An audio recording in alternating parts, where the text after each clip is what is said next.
seen through glass, and welcome to the Caterham 620S.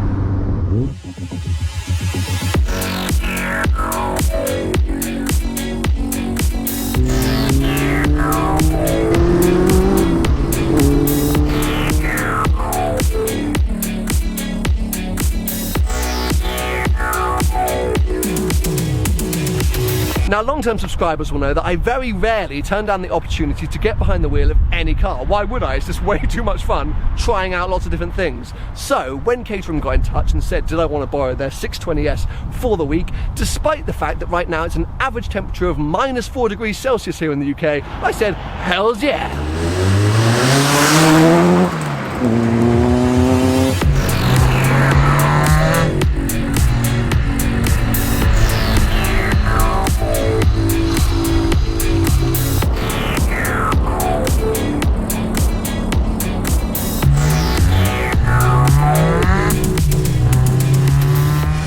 Now, for those of you that don't really know Caterham, they've been making cars for over 60 years now, and they specialise in these lightweight, track-demolishing sports cars.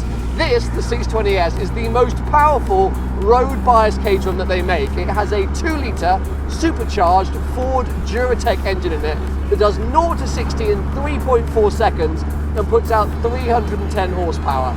Now, you might be thinking, 310 horsepower, that doesn't sound very much. But this car weighs 610 kilos. That means the power to weight ratio is 508 horsepower per tonne. The closest thing to that, a Bugatti Veyron that does 520 horsepower per tonne. This thing is nuts.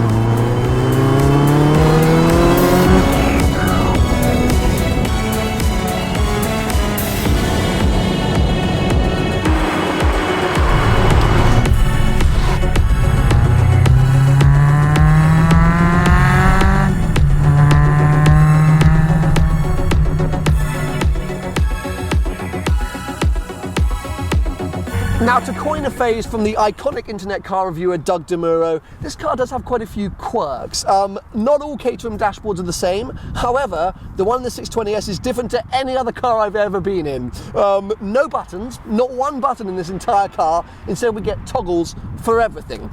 The steering wheel is tiny. It feels like I'm almost in sort of one of those little kids' cars you get, you know, which is like a pedal car. That's what the steering wheel feels like. Nice Momo badge on it though. However, that means that it doesn't have any space for buttons on it or around it. It's so small and so are the dials that everything has to be kept separate, including the indicators. So no traditional stalk for the indicators, no buttons on the steering wheel like some modern supercars. Instead, we get this toggle here, just to the left of the steering wheel. So you have to literally, that's left, that's right. Again, if you want to flash the headlights, that's just the flash on the right there. If you want to put lights on full, you've got another toggle here. We've got heater switches, windscreen wipers, even the horn. The horn is a toggle. Takes a while to get used to all of this. Now the dials, we've got 3 dials here: fuel, engine temps and oil pressure. Now I've been told that these are all indicative. They shouldn't be taken as precise readings of anything. Basically, as soon as you get close to a quarter of a tank, fill up, because you could be about to run out of fuel at any moment. I think about 150 miles per tank, depending on how hard you drive. Immobiliser, got a flashing immobiliser light, but there's very little else in this cabin. A very short stubby gear lever for the 5-speed manual option, handbrake, quite a high up sort of armrest. So you drive a lot of the time with your arms rested up high. You don't have a lot of space to sort of drive like this. It's a very unique driving position and experience. Lots of exposed carbon fibre in this car, which I love. The view is fantastic. These doors, don't have to have them. They're literally like the winter door options. You can take them off entirely, and then you get this kind of like open access tub, which again, I really like. So yes, takes a while to get used to, but once you do get used to it and get in the mood, it's quite a fun place to be.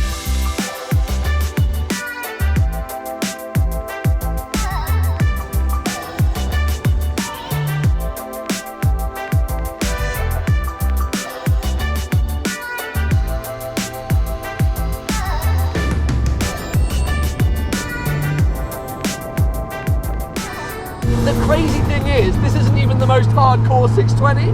There's a 620R track-focused version that does 0 to 60 in under 3 seconds. It's got a sequential box in it. Can't understand what that must feel like, because this takes my breath away, honestly. It doesn't feel like a car. I don't feel like I'm in a car. I feel like I'm on a bit of metal with a jet engine, and I'm being propelled along the road quite out of control. I'm hoping that over the week I start to understand this car a bit better and learn how to handle it a bit better, because right now it's the most terrifying roller coaster I've ever been on, and I'm having the best time. The noise!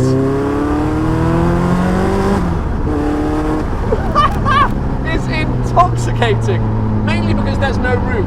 Don't know if you noticed that, there's no roof, and as I mentioned, it's average of -4 this week, so I am technically dying from pneumonia, but I think it's kind of worth it, because you're shooken all over the place, you're vibrated through. Sounds a bit dirty, I'm trying to think of superlatives, but I can't quite work it out.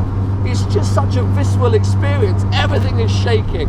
The noise, the bumps, the suspension is quite hard, but you expect that and you kind of want that given the type of car that it is. I love that you can see the wheels moving out in front of you. In fact, I love the entire view that I have in front of me. The frog eye headlights, the rivets in the bonnet. I just feel so in tune with this thing. Not in control, but in tune. You could argue that this thing has too much power, but you'd be wrong. You'd be absolutely wrong, because my limited experience of cars like this today has always been that they're good fun, but they're predominantly just, to be used on track, and it's all about the handling and the precision. This is, of course, about the handling and precision. It's a Caterham, that's what they're all about.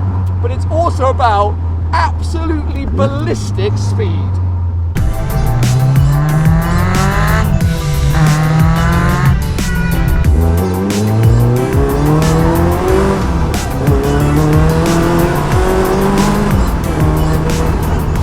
I can't quite work it out, but I feel like this could be the car that finally kills me. I think it might be.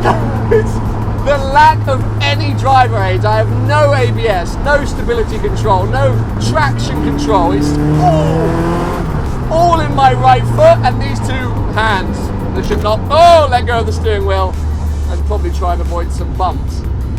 It's just so raw. It's so raw, and it feels like there are very few cars like this these days. Don't get me wrong, it is flawed in a million different ways. Fundamentally very basic in here.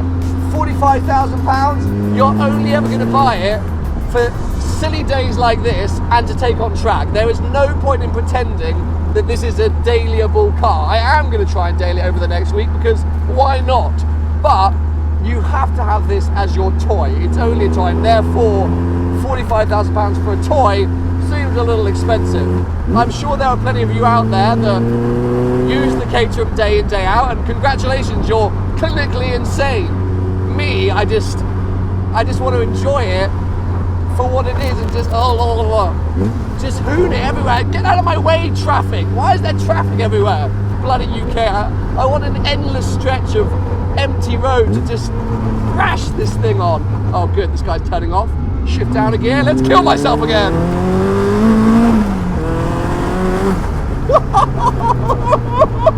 Mommy! So yes, this is day one with the 620S. I've got it all week, got some really fun things planned with it, but I do want to try and use it as much as possible. If there's anything you specifically want to know about it, please let me know. Big thanks to the guys at Caterham for letting me have this opportunity. I hope you've enjoyed this video. Give it a thumbs up if you have, and make sure to subscribe for plenty more videos to come.